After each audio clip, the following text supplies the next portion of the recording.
આગામી 24 કલાકમાં ચોમાસું સક્રિય થવાની શક્યતા રહે છે.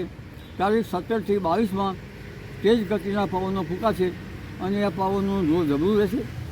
તારીખ 20 થી 28 જૂનમાં પશ્ચિમમાં જે દેશનો કિનારો છે ત્યાં ભારે મોન્સૂન એક કન્ડિશન બનશે અને આ મોન્સૂન કન્ડિશન ને કારણે છેક દક્ષિણ ગુજરાત તેમજ સૌરાષ્ટ્રના ભાગો, દરિયાકિનારાના ભાગો અને મધ્ય ગુજરાતના ભાગો, ઉત્તર ગુજરાતના ભાગો તેમજ કચ્છના ભાગો અને સૌરાષ્ટ્રના અન્ય ભાગો, પશ્ચિમ સૌરાષ્ટ્રના ભાગોમાં પણ સારો વરસાદ થવાની શક્યતા રહે છે.